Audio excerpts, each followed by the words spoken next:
Hi, my name is Anand Patel. I am at the University of Chicago, part of the acute leukemia and myeloid malignancy program there.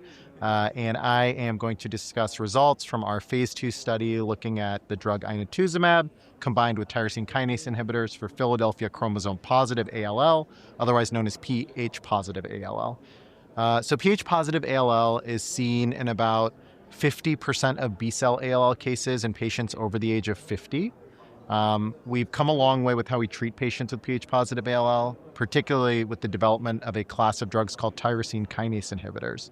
And what we found is when these drugs are combined with antibody-based therapies, outcomes are excellent, with remission rates being upwards of 90% and long-term survival without needing a stem cell transplant. Our study specifically wanted to look at combining tyrosine kinase inhibitors with the antibody drug conjugate Inotuzumab, which is an IV infusion that's given once a week for 3 weeks as one cycle. So in this study, we ultimately enrolled 21 patients with newly diagnosed pH-positive ALL. This was a study for adults. They started with the tyrosine kinase inhibitor dasatinib with the utilization of Inotuzumab as well. And what we were looking at is remission rates after 2 cycles of therapy, and then whether we could deepen those remission rates after 3 cycles of therapy. The way we looked at remission was in a couple different ways. One is called BCR-ABL PCR, which can pick up 1 in 10,000 or so leukemia cells. And then we also used what's called next-generation sequencing to look at assays that can pick up 1 in a million leukemia cells. So by both measures, 90% of patients, so 19 of the 21 patients, achieved what we call measurable residual disease or MRD negativity within 3 cycles of therapy. We have some data on long-term follow-up for these patients. So at the 2-year mark, 80% of patients were still alive.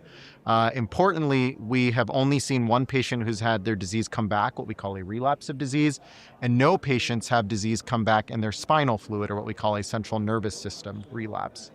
Patients have not required a stem cell transplant to try and cure the disease. 0 patients so far have needed a stem cell transplant.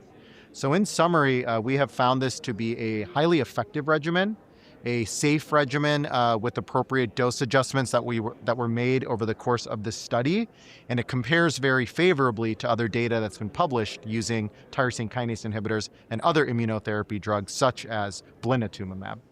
If our videos have helped you in any way, and you're able to, please consider making a donation to help us continue this important work. Your gift will go 3 times as far when we reach $500,000 by the end of the year. Every contribution, big or small, makes a difference, and we're deeply grateful for your support.